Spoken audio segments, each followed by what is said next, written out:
아버지의 장중에 붙드시고 우리와 친히 함께 하시며 살아교통하신 삼일째 하나님의 임재가 저희들의 먼지와 같은 오늘이라고 하는 날 가운데 함께 하심으로 우리가 보이는 세계만 사는 것이 아니라 보이지 아니하는 세계와 온전한 가운데 살아갈 수 있는 지혜로 인도하여 주심을 감사를 드립니다.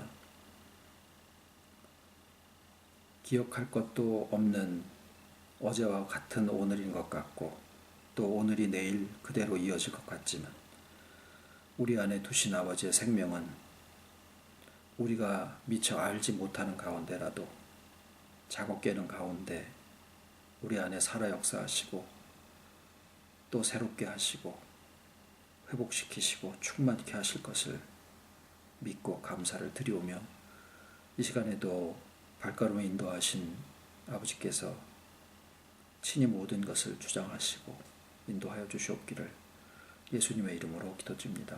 아멘.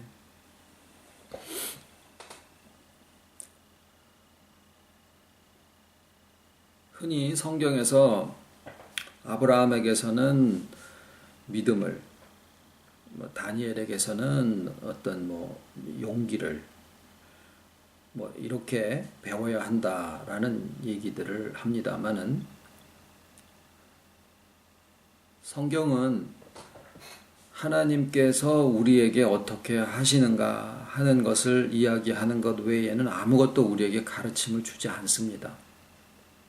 실상 내가 아브라함에게서 무엇을 배웠다 또는 다윗 왕에게서 무엇을 배웠다라고 하면 편지를 보낸 사람의 본래의 의도를 파악하지 못한 것이나 마찬가지입니다. 그래서 성경에 나와 있는 어떤 선진들이라고 하더라도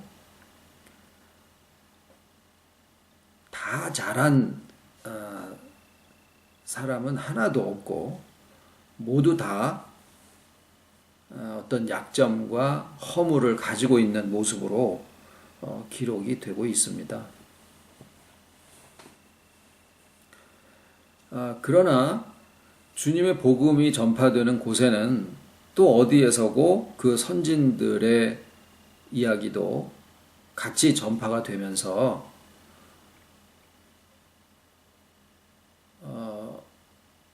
우리에게 복음의 그 비밀을 알려주고 있다라는 점은 또 변함이 없기 때문에 우리가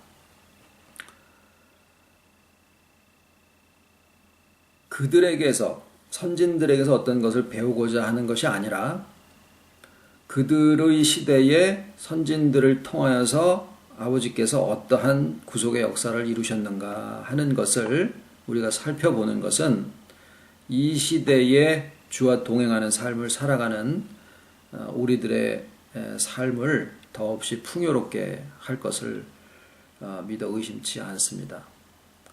그 중에 이제 우리가 구약에 있는 많은 선진들의 이야기를 서로 나누었습니다만은 예수님 시대에도 많은 제자들과 사람들이 있었죠. 그 중에 한 분인 베드로를 중심으로 해서 오늘은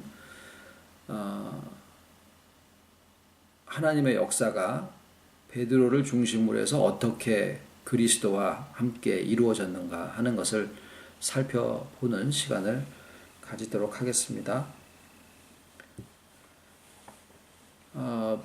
베드로를 살펴볼 때 우리가 세 사람의 제자들과 인물들을 같이 연관해서 살펴보는 것이 좋은데 첫 번째는 안드레고 두 번째는 사도 요한이고 세 번째는 마가입니다.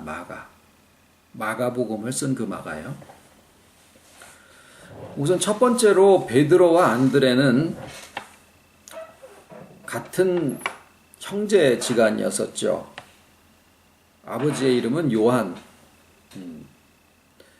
요한의 아들 시몬이니 그렇게 얘기가 됐죠. 아마 아버지의 가업을 잊지 않았을까 하는 생각을 합니다.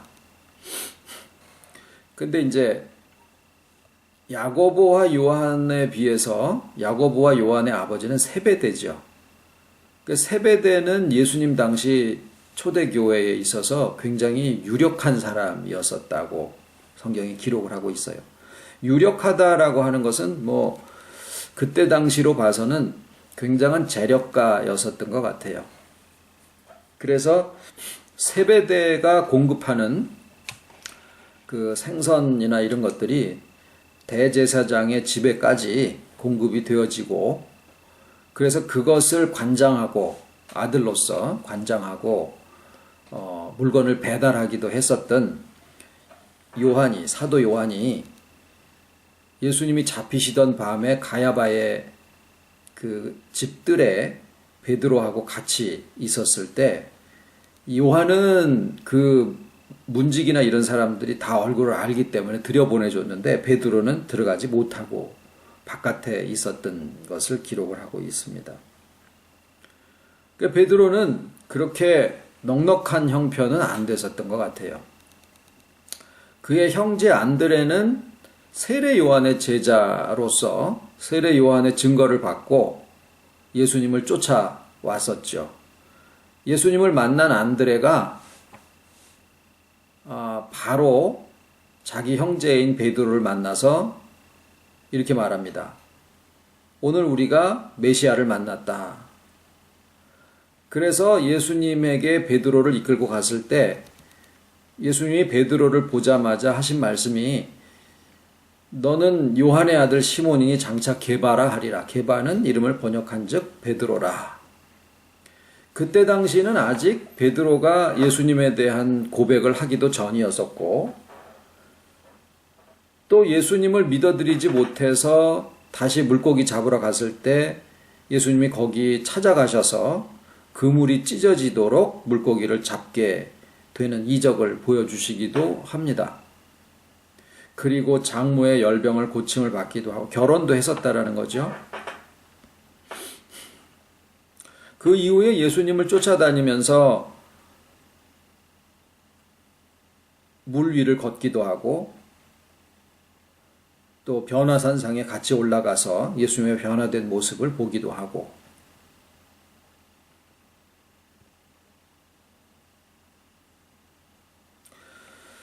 그런데 그 성정이, 베드로의 성정을 보면은 굉장히 급하지요. 그래서 나서기를 잘하고, 물론 그것이 믿음의 열정 때문에 그러리라라는 생각을 할 수는 있지만, 다른 제자들, 요한이라든가 야고보 같은 사람들은 성격이 원래 굉장히 불같다고 해서 예수님이 우레의 아들이라는 이름을 붙여주셨는데, 오히려 요한이나 야고보 같은 경우에는 그렇게 나서지는 않았었거든요. 근데 베드로는 유독 잘 나서고 그만큼 실수도 많이 기록이 돼 있어요. 근데 어쨌든 간에 우리가 베드로의 그런 성정으로 인해서 믿음의 덕을 많이 보는 것은 또 사실입니다. 형제지간을 통하든지 또는 빌립이 나다나엘을 이끌어서 예수님을 만나게 하든지 우리는 누군가의 인도함을 받아서 복음을 만나게 됩니다. 그것이 하나님의 섭리이지요. 하나님은 전도에 미련한 것을 통해서 하나님의 그 깊은 복음을 전하는 방법을 사용을 하시는데, 그것은 시대가 변하는 거랑 상관없이 오늘날도 동일하게 역사를 하십니다. 앞으로도 그것은 변하지 않을 거예요.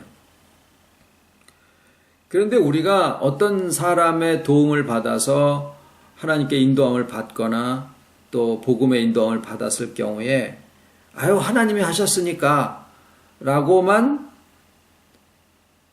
하나님이 나를 그냥 도구로 사용한 것 뿐이야 라고만 하고 지나가는 것은 온당치 못합니다. 왜냐하면 씨를 심었을 때 씨가 자라는 것은 씨 자체의 생명이고, 그것을 자라게 하는 것은 하늘의 햇빛과 공기 중에 있는 산소와 또 물이지만,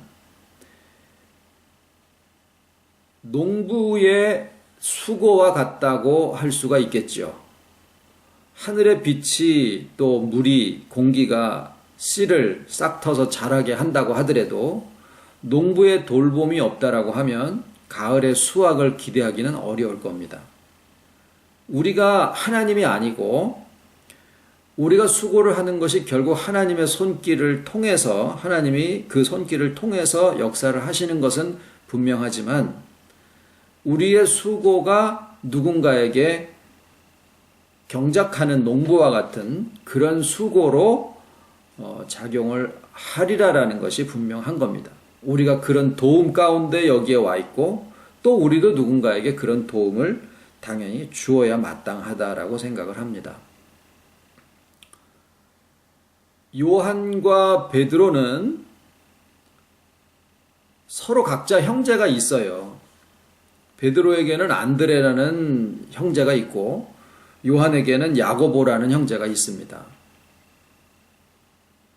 물론 야고보, 요한, 베드로 이 세 사람이 예수님의 소위 수제자로 겟세마네 동산에도 함께 가고 변화산에도 함께 세 사람이 대리감을 당하고 받아서 같이 올라가고 하지만 야고보가 나중에 제일 제자부 중에서 제일 먼저 순교를 당하고 근데 그 이전부터 베드로하고 요한이 아마 나이 차이도 요한은 예수님보다 적었고 베드로는 아마도 예수님보다 나이가 많이 연상이었을 거라고 보통 생각을 합니다. 그런데도 요한과 베드로가 유독 같이 많이 등장을 해요.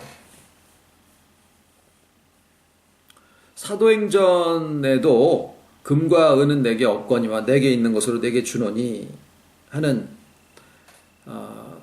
안진뱅이를 일으키는 그 기적을 일으킬 때도 베드로와 요한이 함께 하고 있었고 또 예수님의 무덤이 비었다라는 막달라 마리아의 전언을 듣고 같이 달려가 본 두 제자도 베드로와 요한이었습니다.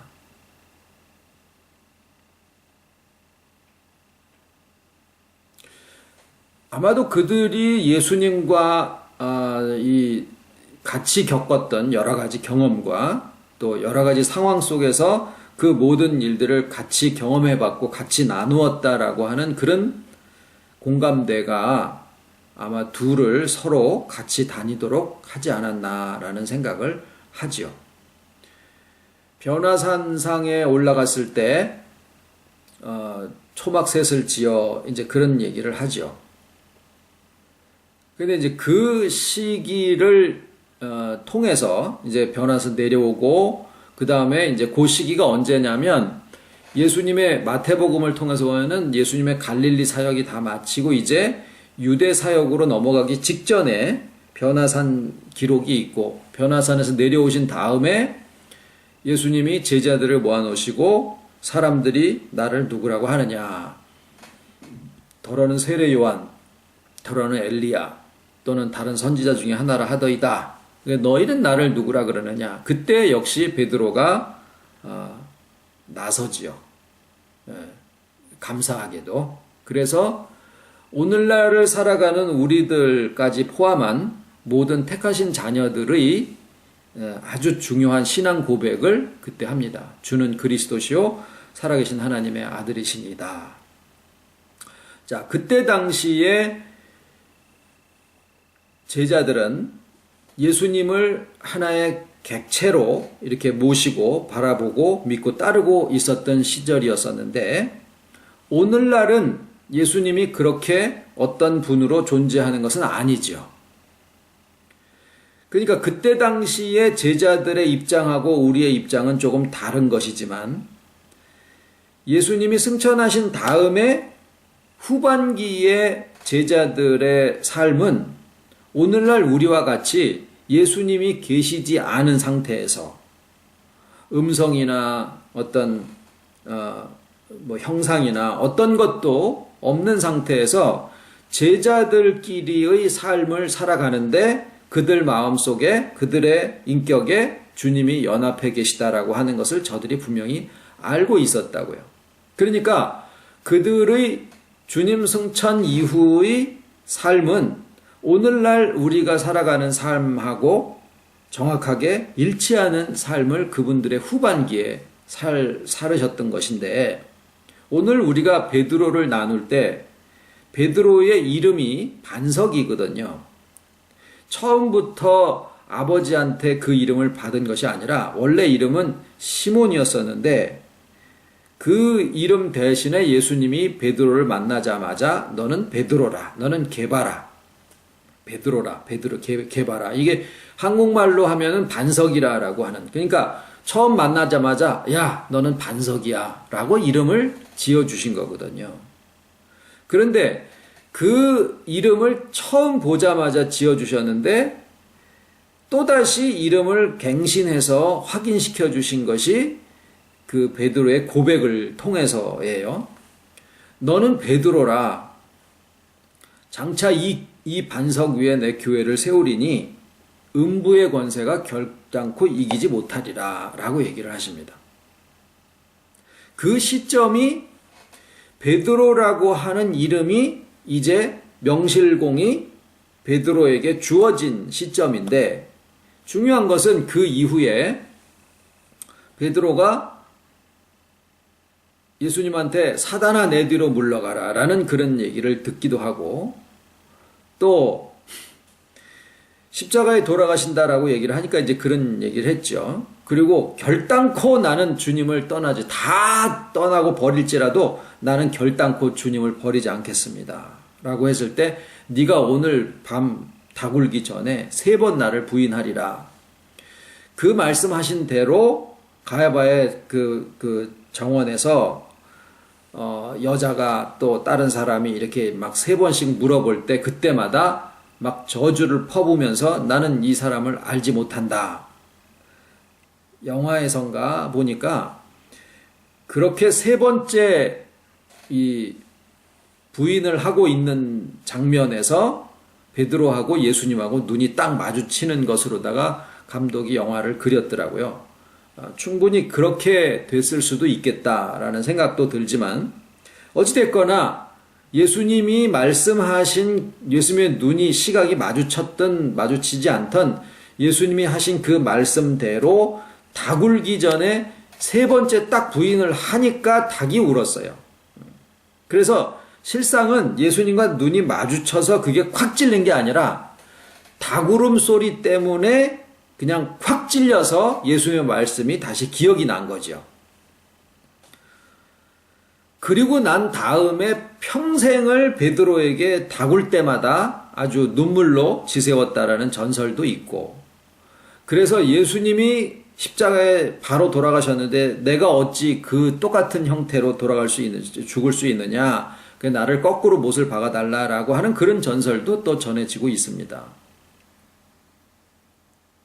그런데 우리는 음부의 권세가 결단코 이기지 못하리라라고 하는 것을 이 베드로가 거꾸로 십자가에 못 박힌 것으로 음부의 권세가 이기지 못한 상황이 되어졌다라고 흔히들 이야기도 하고 그렇게 생각을 하기가 쉽습니다만은, 실상 그 이후에 베드로의 사역을 쭉 보면 죽는 순간에 그것이 되어진 게 아니라, 우리가 이제 3번째의 베드로와 연관된 인물인 마가를 살펴보게 됩니다.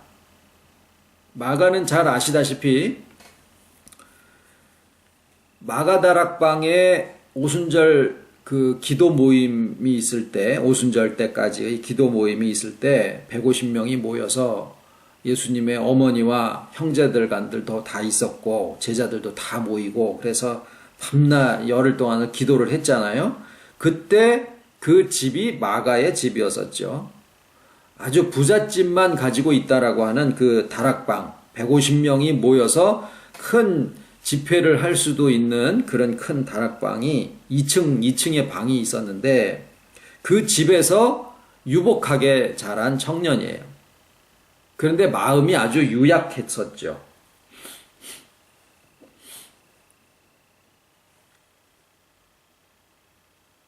그래서 예수님이 잡히시던 밤에도 이제 물론 그 집에 예수님이 돌아가시는 그 장면에서만 이렇게 말씀을 들은 집이 아니고 그 이전부터 예수님을 쫓아다니고 예수님의 말씀을 같이 나누고 했었던 집안이었었겠죠. 그래서 마가도 예수님을 잘 알았습니다. 그런데 그 예수님이 이제 이제 잡혀가시는 상황이 되니까 겟세마네 동산으로 이제 제자들이랑 가셔가지고 거기서 이제 베드로, 야고보, 요한만 데리고 가서 또 따로 기도를 하시고 땀방울이 핏방울처럼 그렇게 되도록 간절히 기도를 하시고 있는데 이제 그 새벽 밤 4경쯤에 이제 안녕하세요. 그래 이제 로마 병정들을 데리고 잡으러 왔잖아요. 헤롯 당원들을 데리고 잡으러 왔잖아요. 그랬더니 그때 이제 예수님이 잡히시는 그런 상황들을 보고는 아마 전갈이 갔겠지요. 그러니까 배혼이불을 자다가 말고 뒤집어 쓰고 그 장면을 어떻게 되는가 하는 것을 보러 왔다가 예수님과 제자들이 다 이제 막 잡히고 흩어지고 도망가고 막 이러고 있으니까 거기에 같이 있었던 마가도 같이 잡혔던 모양이에요. 그러니까 배혼이불을 그냥 벗어던지고 벗은 몸으로 한 청년이 마가복음에만 기록이 되어 있습니다.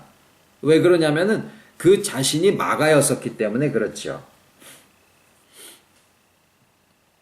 요한은 겟세마네 동산에 예수님과 같이 기도를 하고 있었던 상황이기 때문에 제자로서 그게 이 사도 요한이 될 수는 없어요.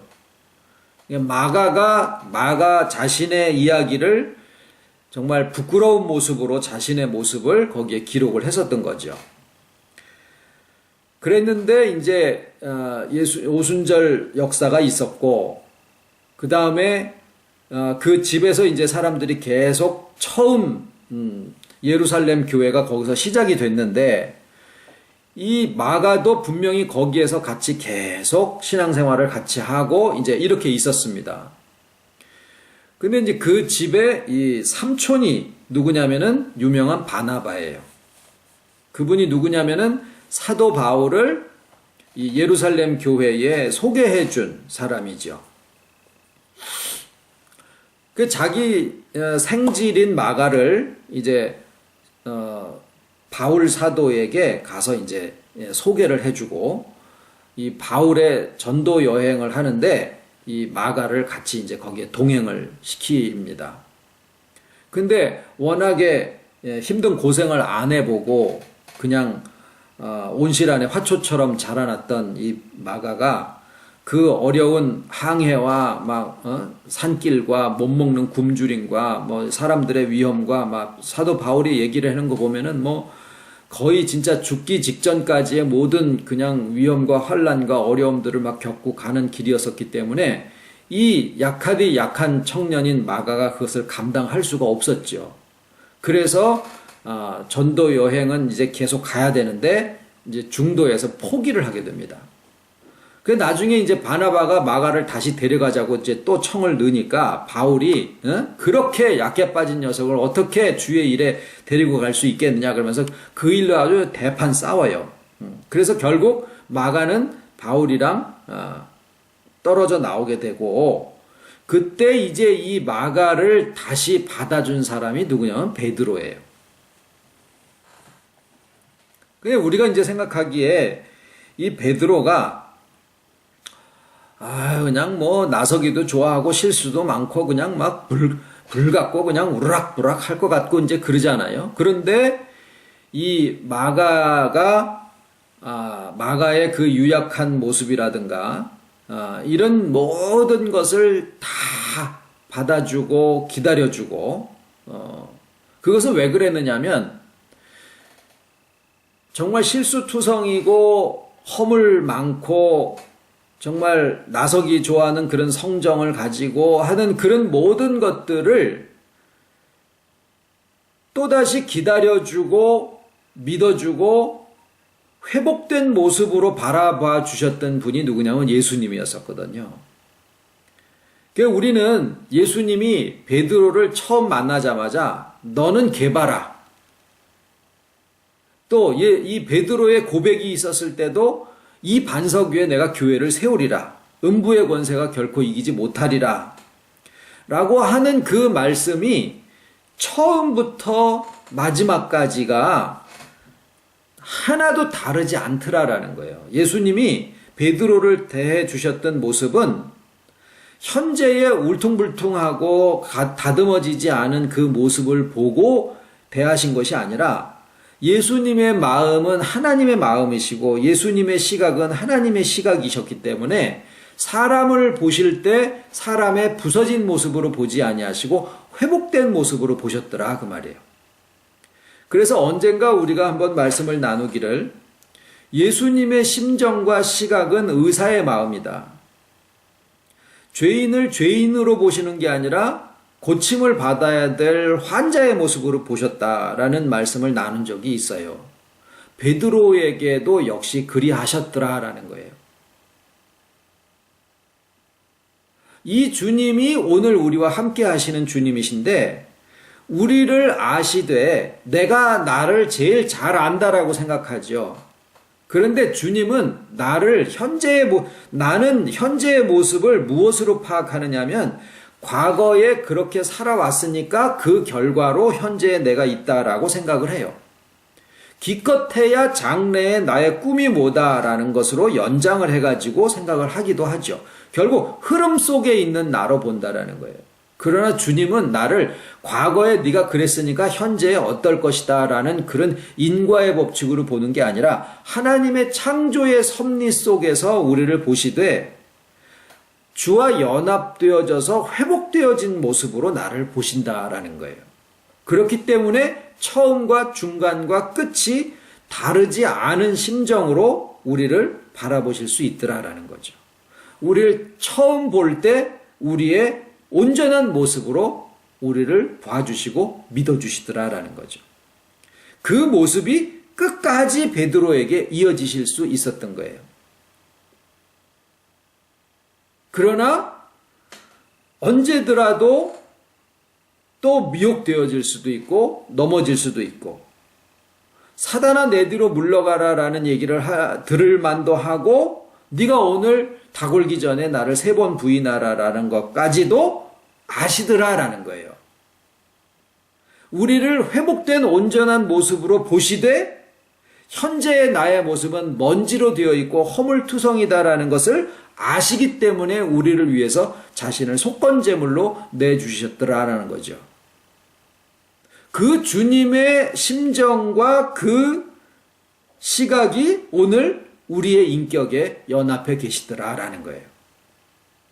그래서 베드로가 그 주님과 동행하는 삶 속에 자기 자신을 다시 알게 되었었던 것이고 자기 자신의 가장 모든 사람은 나를 다 버릴지라도 나는 결코 주를 버리지 않겠습니다 라고 했을 때 그 속에 시퍼렇게 살아있는 게 뭐겠습니까? 자기의예요.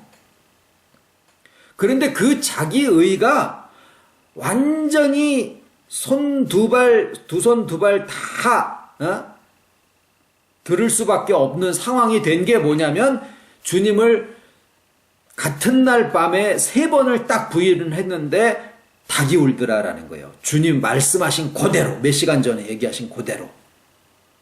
그러니까 그 이후의 삶에서는 자기 의의를 내세울 수가 없는 거예요. 그렇게 되어졌을 때 주님의 시각으로 자기 자신을 다시 볼 수가 있었던 거죠. 자기 자신을 그렇게 볼 수 있는 사람이라야 다른 사람에게도 그 사람을 그렇게 바라봐 줄 수 있는 마음이 비로소 됩니다. 그래서 마가를 바라볼 때 옛날에 베드로 같았으면은 절대로 그렇게 못하죠. 그런데 마가의 모습을 바라보되 주님이 베드로를 바라보시듯이 베드로도 마가를 그렇게 바라볼 수 있었더라라는 거예요. 언제? 자기 의가 다 내려놔졌을 때. 그래서 베드로 전서에 보면은 이 마가를 베드로가 내 아들 마가라고 그렇게 부릅니다. 베드로와 함께 있으면서 마가에게 예수님이 자기를 어떻게 받아주셨으며 울퉁불퉁한 자기의 성정에 어떻게 예수님이 오래 참아주셨으며 어떻게 자기를 믿어주셨으며 어떻게 자기를 불러주셨던가 하는 그 모든 것에 대한 것을 마가에게 소상하게 다 얘기를 해준 거예요. 그래서 마가의 복음은 베드로의 복음이에요. 그래서 그것을 들었던 마가가 예수님이 승천하시고 나서 가장 먼저 마가복음을 기록을 합니다. 베드로에게 들은 걸 가지고.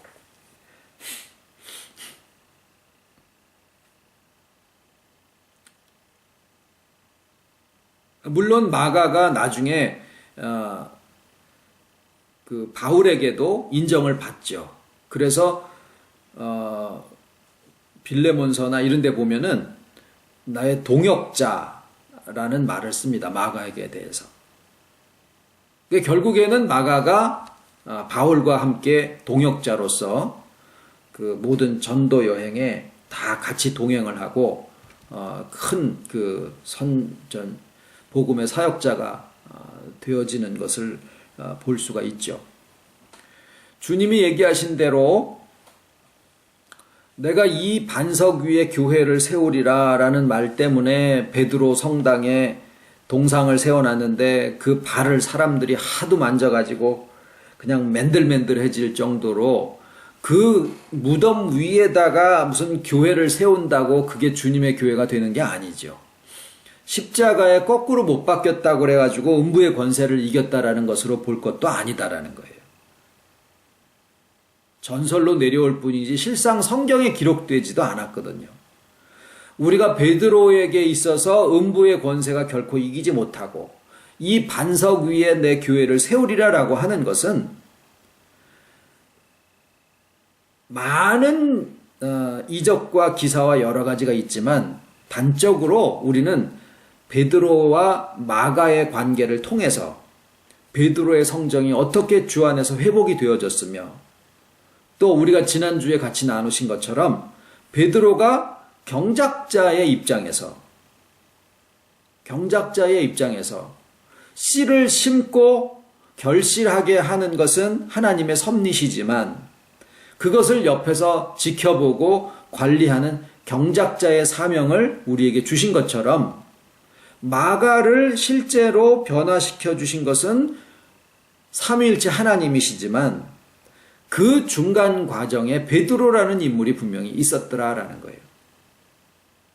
우리가 이제 주와 연합한 과정에 그저 그냥 성화를 이루어 간다라고 얘기를 해버리면 굉장히 이기적인 상황이 될 가능성도 있더라라는 거예요. 이것을 구체적으로 오늘 나누신 이 베드로라는 입장을 통해서 생각을 해본다라고 하면 베드로에게 그 있었던 모든 성정과 나서기를 좋아하는 모습과 실수가 많은 모습과 이런 모습들이 실상은 우리들의 모습 중에 하나라고 하는 것을 부정할 수가 없지요. 그런데 베드로에게 그러하셨듯이 오늘 우리에게도 만나 주실 때 주님은 우리를 변화된 모습으로 연합되어져서 회복된 모습으로 충만한 그 모습 자체로 우리를 처음부터 알고 만나 주셨더라라는 것을 우리가 베드로의 사례를 통해서 알 수가 있게 되는 거죠. 베드로에게 안드레가 있었던 것처럼 우리도 그렇고 또 베드로에게 요한처럼 믿음의 동지가 있는 것처럼 우리도 홀로 가는 것이 아니라 함께 가게 되어 있고 서로 사랑하게 되어 있고 서로 발을 씻겨주게 되어 있고 또 누군가 모르지만은 우리가 주님 앞에서 자신의 모든 그 의가 정말 주님한테 사단아 내 뒤로 물러가라라고 했을 때 그 베드로의 마음은 뭐냐면 나의 사랑하는 주님을 내가 지키겠습니다라는 얘기거든요. 우리가 이 모든 것을 다 버려두고 주님을 쫓았는데 주님이 십자가에 못 박아서 죽으시다니요. 있을 수도 없는 일입니다. 세상의 공명심 또는 선생님에 대한 의리 또 그분에 대한 신앙 여러 가지 것들이 다 육적인 모습으로 해서 주님을 완전히 벽에다 밀어붙인 거예요. 힘도 베드로가 훨씬 더 셌을 거예요 아마. 나이도 많고 왜 우락부락한 양반이 그냥 예수님을 막 벽에다 밀어붙이고 무슨 얘기를 하는 거냐고 막 이러니까 예수님이 사단아 내 뒤로 물러가라 라고 얘기를 하실 수밖에 없었던 거죠. 그 속에 자기가 의롭기 때문에 그 의로운 속에 있었던 자기의 의의 그 시퍼런 모든 것들이 다 주를 버릴지라도 나는 결코 주를 버리지 않겠습니다. 네가 오늘 닭 올기 전에 내 3번 나를 부인하리라. 3번 주님을 딱 부인하는데 꼭이요 하고 닭이 우니까 그냥 그 자리에서 자기의 모든 의가 주님 말씀 앞에서 와르르 다 무너질 수밖에 없었던 거죠. 주님의 말씀은 이미 그 이후에 네가 돌이킨 다음에 형제들을 굳게 해라. 이미 다 아시더라라는 거죠. 주님은 우리에게 결코 속지 아니하시고 우리에게 결코 만홀히 여김을 당하지 아니하시고 우리가 나락에 떨어질 것도 아시고 음부의 자리를 깔고 기다리신다라는 말씀을 드렸고 우리와 함께 아버지 보좌 앞에 이미 가 있는 우리들의 모습으로 또 우리를 만나주시기도 하고 우리의 가장 약한 허물도 우리의 의 속에 감추어져 있는 시퍼런 것도 다 아시고도 우리를 만나주시고 기다려주시고 믿어주시고 함께 동행해 주시는 주님을 우리는 베드로의 모든 과정을 통해서 만나볼 수가 있습니다. 우리는 베드로에게서 무엇을 배우고자 하는 게 아니에요. 베드로에게 역사하신 주님이 오늘 우리의 주님이시고 나와 연합하시고 우리와 연합하신 그 주님이시기 때문에 그때 역사하셨던 그 베드로의 모습이 오늘 우리가 갈 모습이더라라는 거예요. 그래서 마가에게 행한 경작자로서의 베드로의 모습이 실상은 음부의 권세가 결코 이기지 못하고 주님의 교회를 그 위에 세우리라 하신 그 베드로의 변화된 모습이다라고 오늘 나눴습니다. 주기도문으로 마치겠습니다. 하늘에 계신 우리 아버지 이름이 거룩히 여김을 받으시오며 나라에 임하오시며 뜻이 하늘에서 이룬 것 같이 땅에서도 이루어지이다. 오늘날 우리에게 일용할 양식을 주옵시고 우리가 우리에게 죄 지은 자를 사하여 준 것 같이 우리 죄를 사하여 주옵시고 우리를 시험에 들게 하지 마옵시고 다만 악에서 구하옵소서. 나라와 권세와 영광이 아버지께 영원히 있사옵나이다.